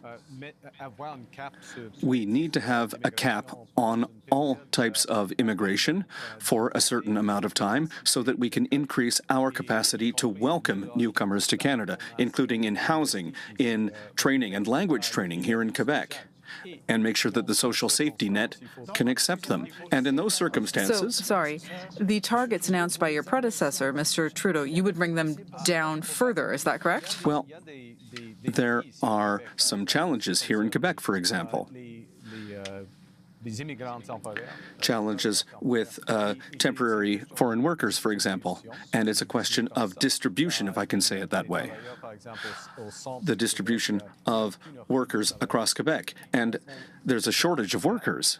But we will maintain the cap on immigration for certainly a couple of years so that we can increase our ability to welcome newcomers. Would you reduce the number of immigrants to Canada in general?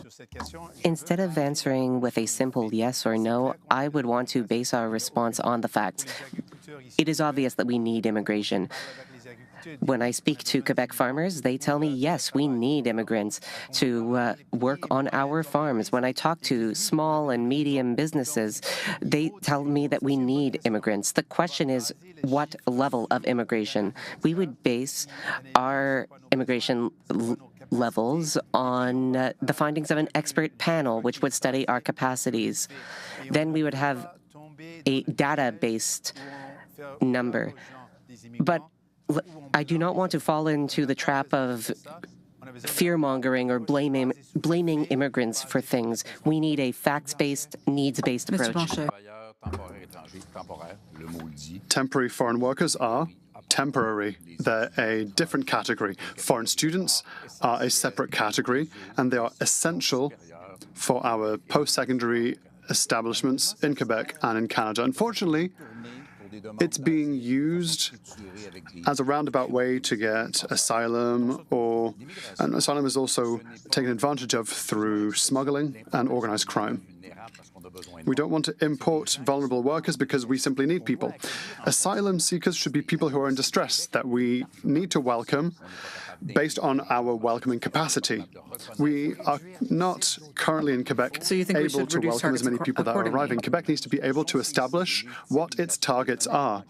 And one clear element, the federal parliament, with a Bloc Québécois initiative, decided to force the federal government to consult provinces within 100 days to determine how many immigrants would be welcomed.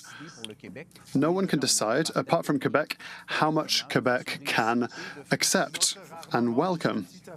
Another rare moment where I agree with Mr. Blanchet.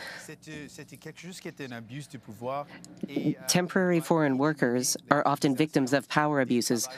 We would restrict the use of workers who are exploited by major corporations. The Centre Initiative was 100 million immigrants in Canada before the end of the century. Dominic Barton, a parliamentary committee, said that they did not take into account the uniqueness of Quebec, and one of the two co-authors of the Centre Initiative and 100 million people is now one of Mr. Carney's close advisors. Mr. Carney, on a different subject now, would you say that the immigration system in Canada is going off the rails, or has gone off the rails in the last 7 or 8 years? Yes. The system isn't working. And especially after the pandemic. Our population has gone up, I think, at about 3% per year because of immigration. And that's why we need to have a cap for a certain period of time. And I'd like to say that Canadians, Quebecers, and all Canadians, they want to welcome immigrants. There's no problem with Canadians' attitudes here at all. It's the responsibility of all of us to increase our capacity to welcome newcomers. Is it normal? Now, in France, it takes 6 months. In Germany, 8 months. So, why do asylum seekers coming to Canada take at least 3 years to be processed? Because Canada is obstinate in welcoming more people than they can process, house, and they're not taking into account the proportionality of every province and territory. I spoke with federal public servants, and they told me that there is a lack of resources. There aren't enough workers to manage all the files that are coming in. It's unthinkable that people have to wait 3 years for an answer. But is that not the big problem? It's a huge problem. So we need to have more people working on this. People who can make decisions, or at the very least provide an answer, because it is entirely unacceptable that we have people waiting so long. Mr. Poilievre, is this problem solvable? Yes. Look, it's all about efficiency. By screening out bogus asylum seekers, that's what's slowing things down. We could reduce processing times by getting rid of the bogus claimants.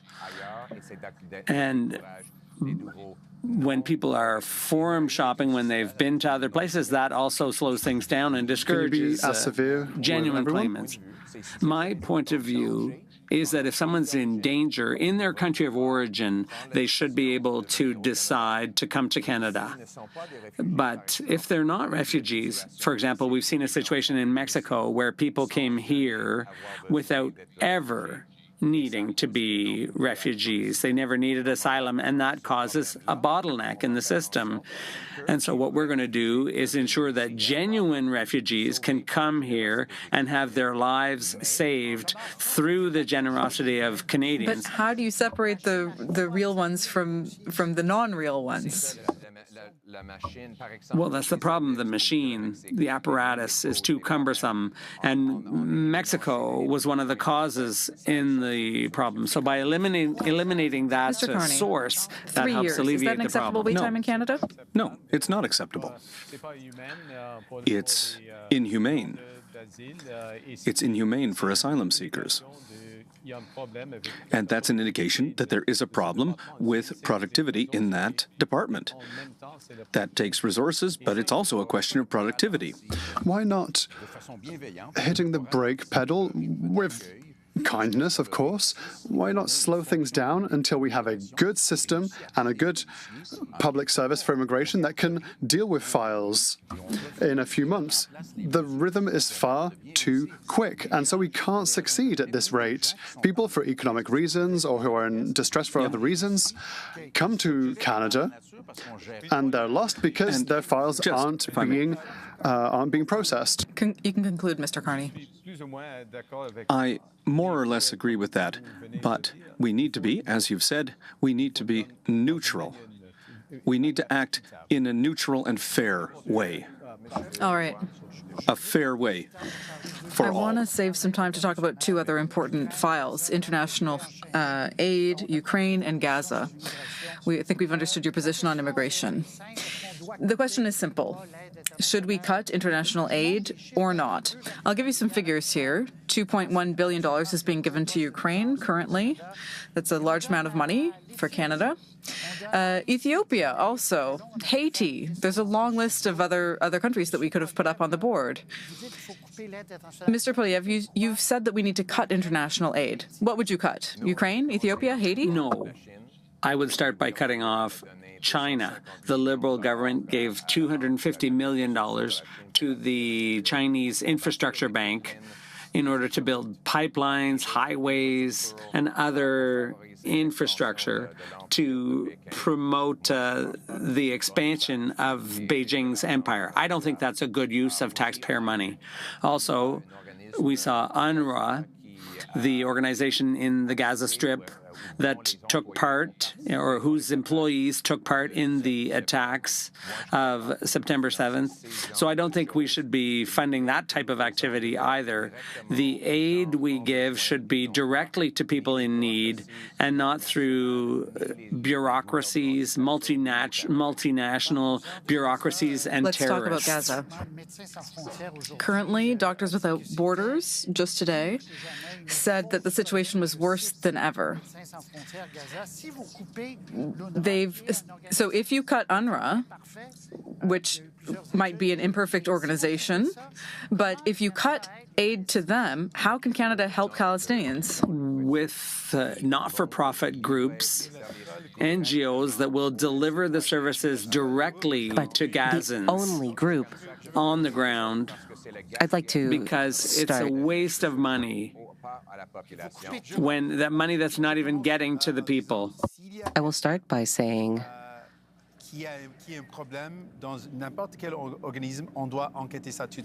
if there's anyone in an organization with a problem, then yes, that should be investigated. But what you said about UNRWA was disgusting. This is the only organization that is helping out people on the ground.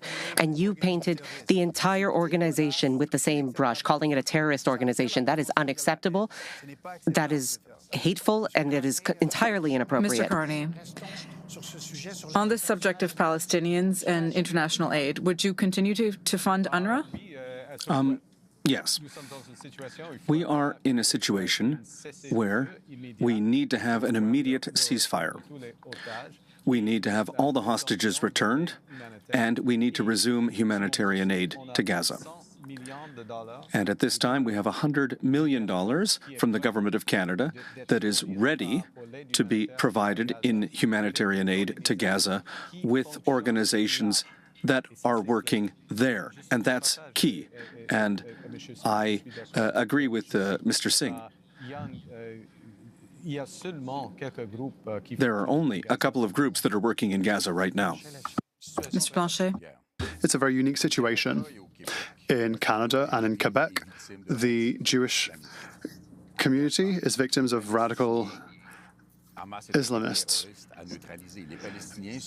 Palestinians are currently victims of terrible violence from the Israeli regime. We have to help people in distress. There and elsewhere, it's the best way to have international aid that is not military. We need to allow people to live happily where they live. And Palestine will not become Mar-a-Lago for Americans that just want to chill on the coast. We have to see where the money goes. We have to see how much money is taken by Hamas. It's maybe less now, but it was huge in the past. A lot of money was taken from the Palestinians. We have to help Palestinians at the end of the day. International aid. So the three of you on this side would continue. Mr. Poilievre, do you have an amount in your mind of how much you would cut in international aid? We're going to target waste. In all programs, we will audit to identify examples like UNRWA when they used funds for Hamas. We're also going to find other examples of international waste because... Sorry. No. The decision is to protect Canadian taxpayers. We all agree that there's a lot of suffering here in Canada, and Canadians can't afford to pay their bills. So we need to find some savings in order to reduce the cost of living here in Canada. Mr. Roy, I would like to come back to... And we need to look at all departments in order to find those savings and protect affordability in Canada. The question of Gaza. Mr. Singh, I'm sorry, everyone's had their piece to say. The situation is heartbreaking. It's heartbreaking to see innocent people being killed. Mr. Carney, why don't you call things as they are? This is a genocide. People in Israel do deserve peace and security, but people in Palestine do as well. What is going on right now is a genocide against people in Palestine. You can conclude. Why won't you admit it? The situation in Gaza, in the Middle East, is horrible. But it's a genocide. But I never use that word in a political way to politicize the situation. All right. But it's a matter of facts. That was Mr. Carney's response. I think we've understood your question, Mr. Singh. Now, we'll be moving on to the next theme, identity and sovereignty.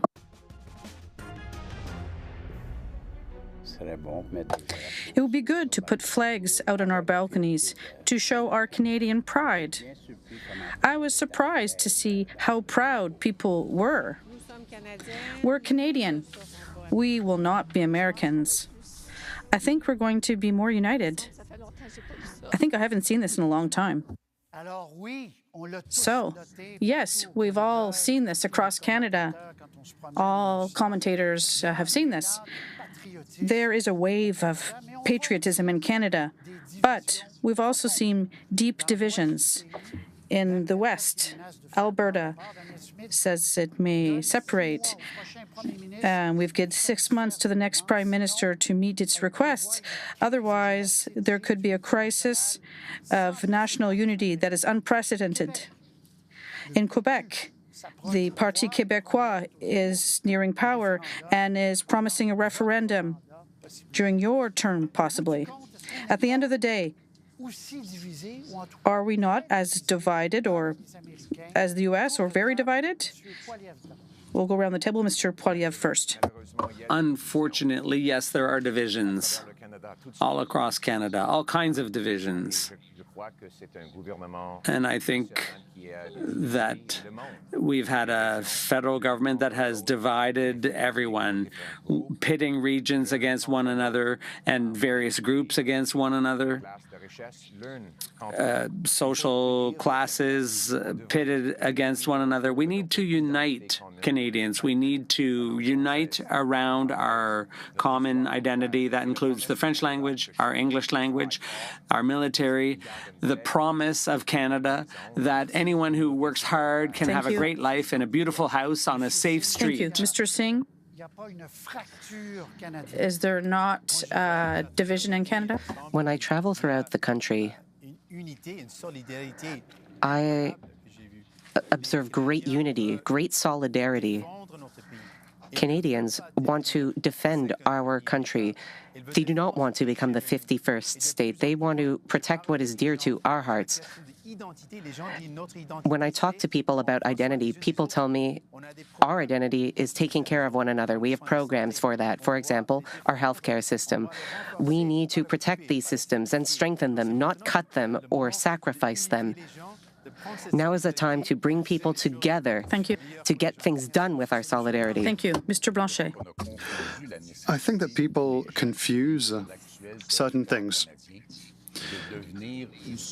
Some people think that all Canadians should follow one single line behind the federal government, and so we only have one economy.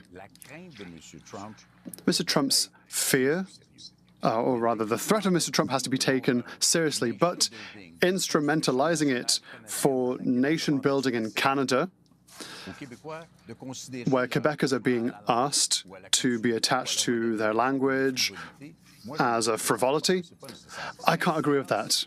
Thank you. We'll go back. Quebec's uniqueness is also economic, and we have to be on the same level Is there playing a field. division in Canada?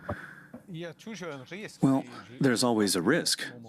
But I think that right now, Canadians are uniting, and they want to unite. Canadians want a positive agenda. There is solidarity here. Healthcare is a right here in Canada. It's not a big business like in the United States.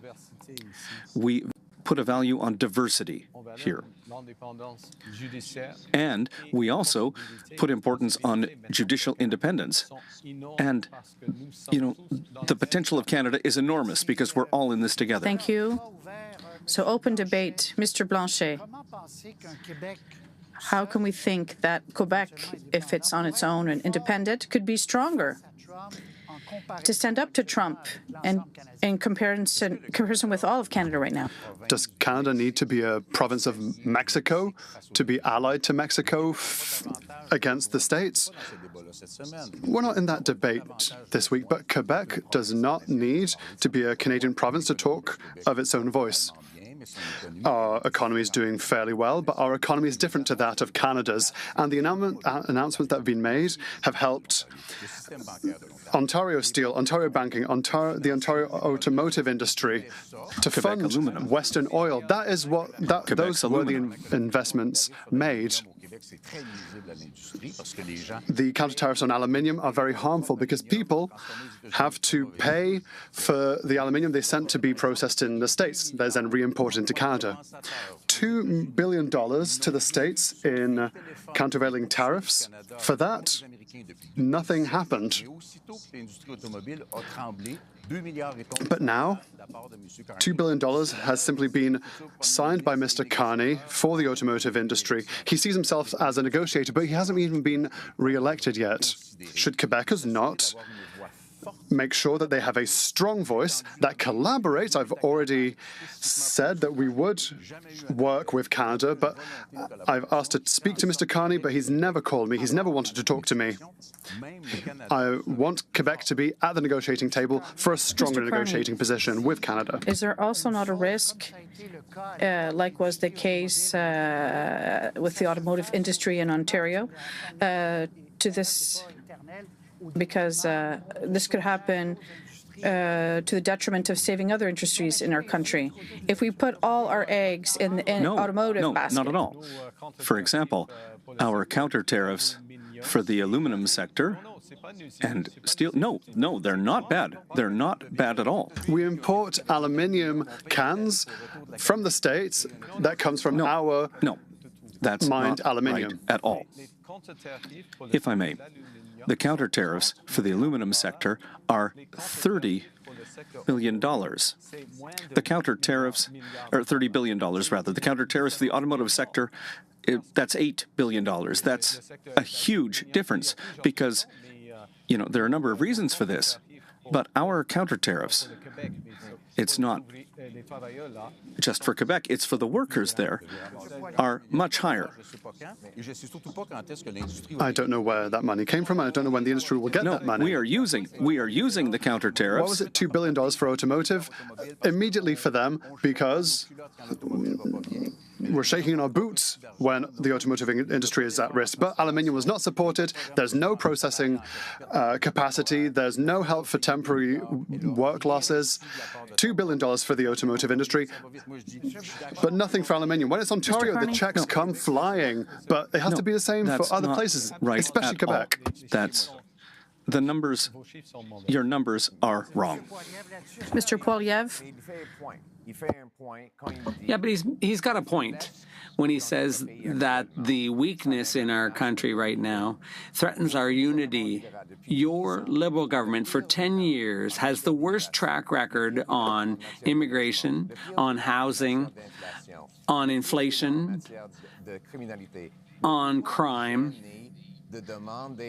But doesn't it embarrass you to ask Canadians for a fourth term of office after the worst Liberal record? I've just become leader.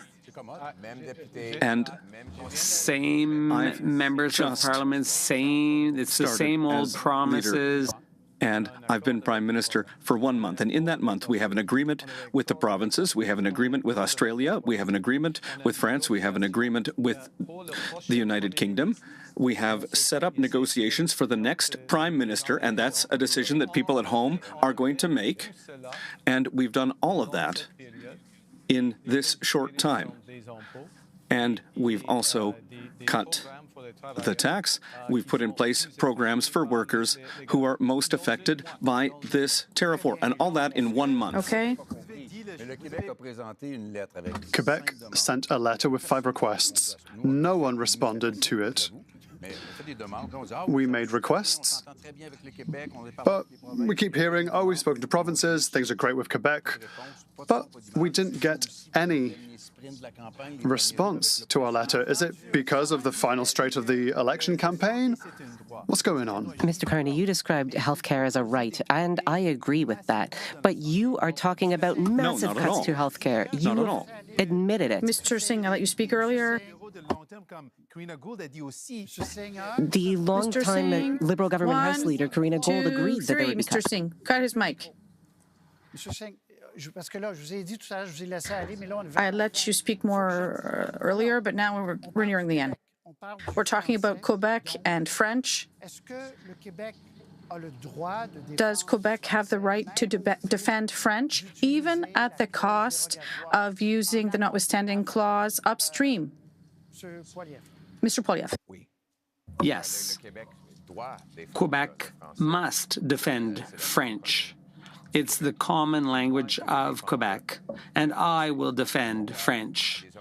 My father was a francophone from Saskatchewan. I lost my French a little bit when I was a teenager, but I married a Quebecer. Our children speak French, and I understand why French needs to be protected, and that is why I will continue to support laws and policies that allow Quebec and the federal government to protect French all across Canada. Using the notwithstanding clause to protect something. You're against that, Mr. Carney?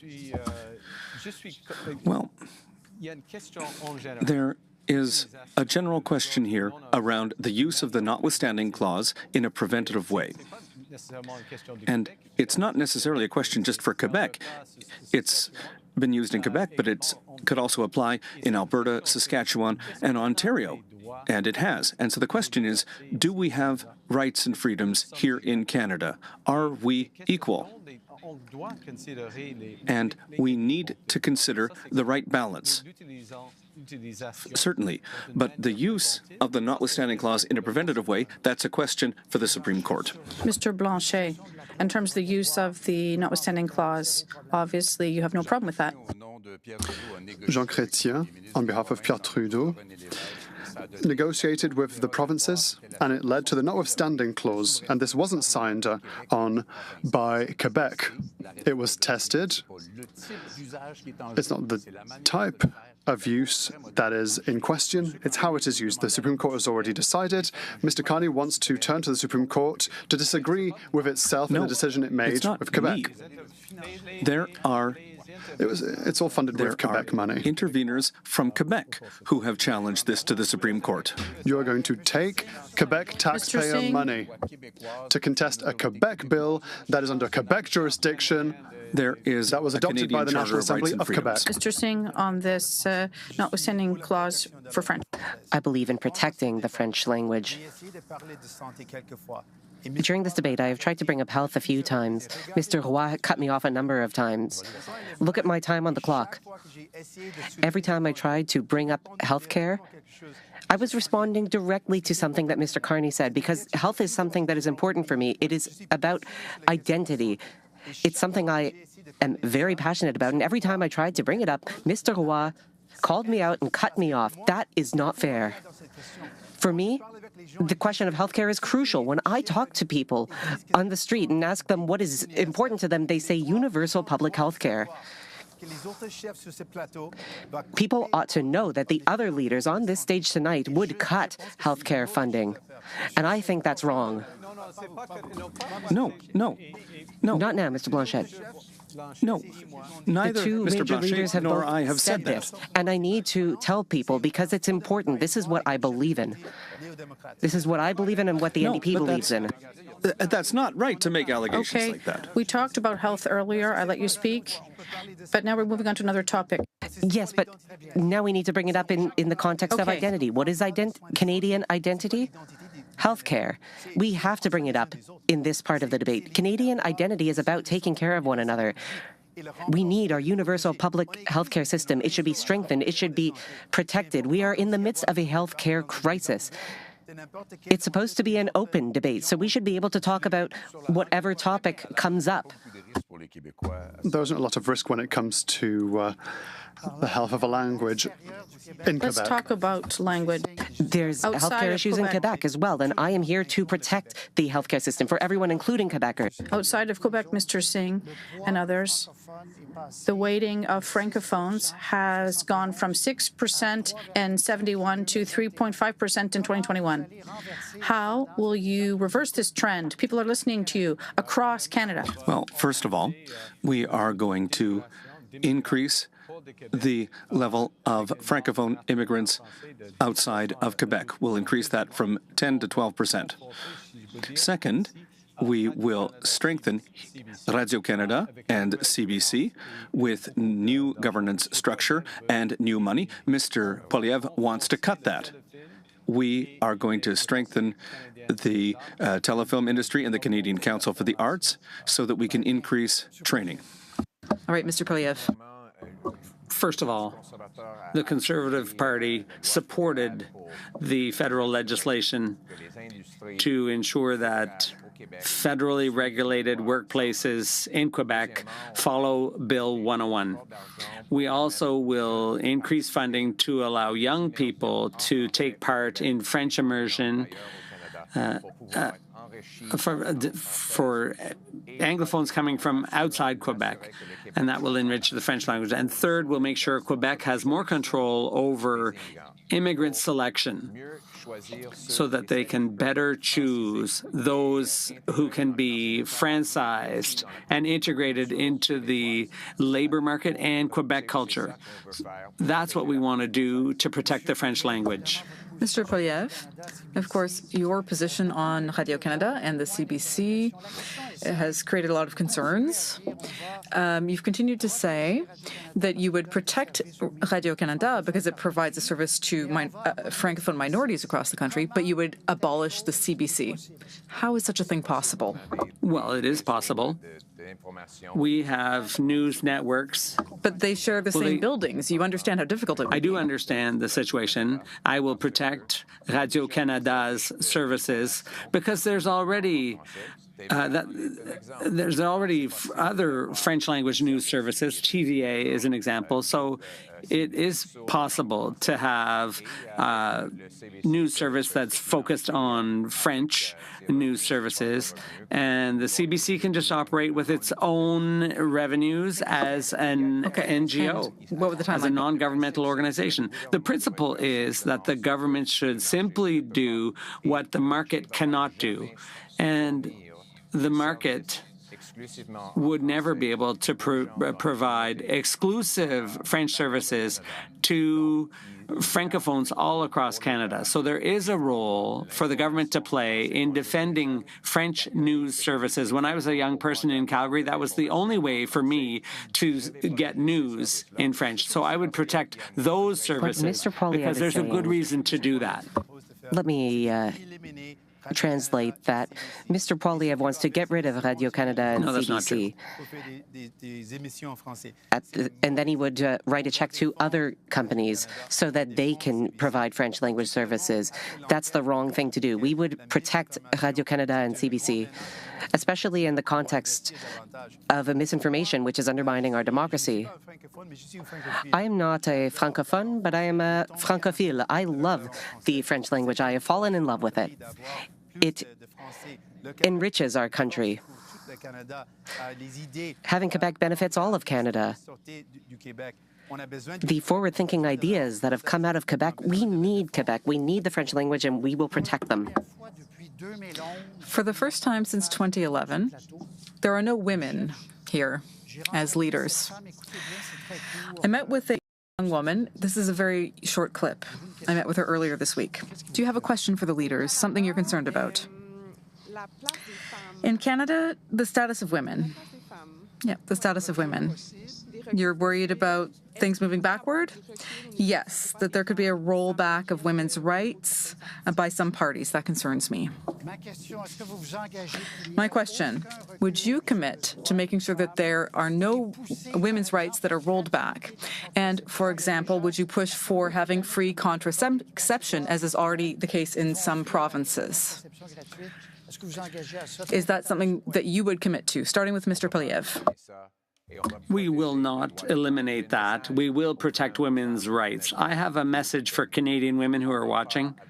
We will not pass legislation that would restrict the right to abortion. That's been our policy for 20 years, and it won't change. That's a guarantee that I make to you.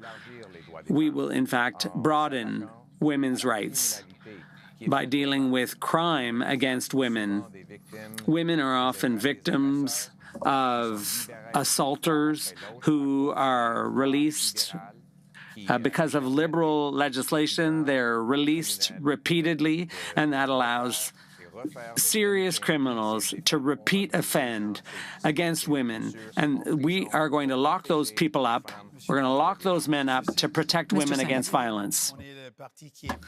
Of course, our party believes in women's rights.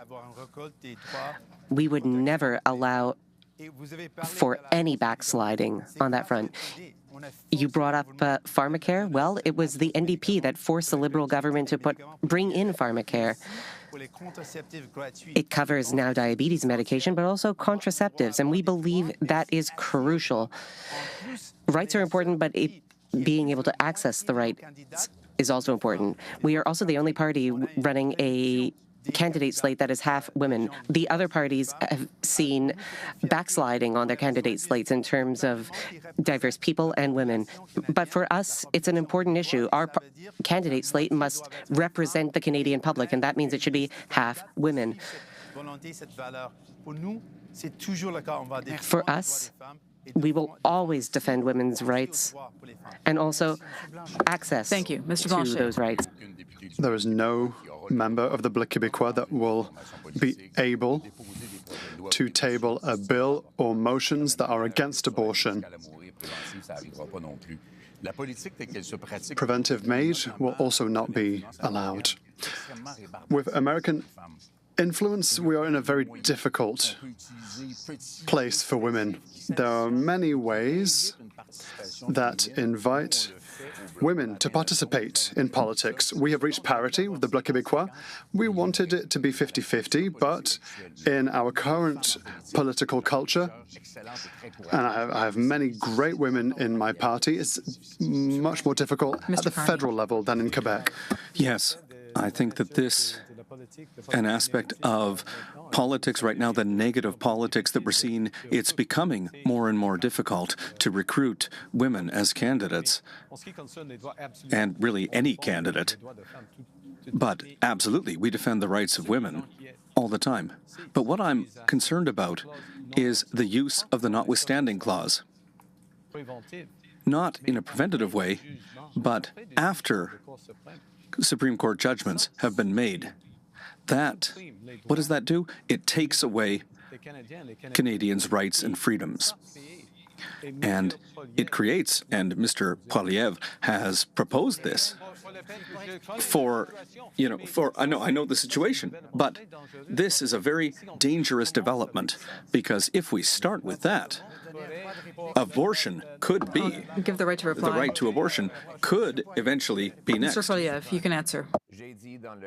Mr. Carney, I said in a case where a man kills 6 people in a premeditated way and the court released that person, that means he served 4 years for each life he took.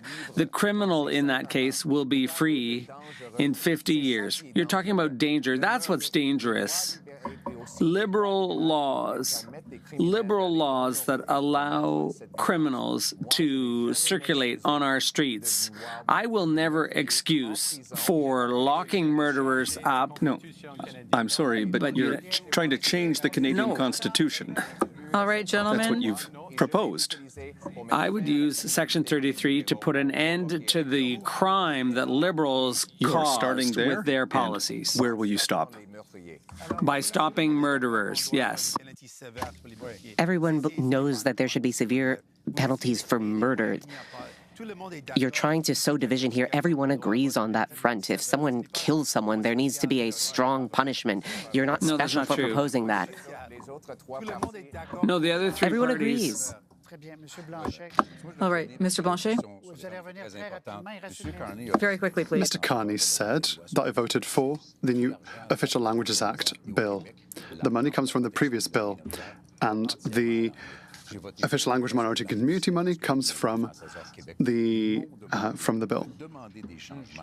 I was asked to bring changes. We brought the changes. We voted for, but we didn't want it to apply to Quebec because it harms Quebec. Gentlemen,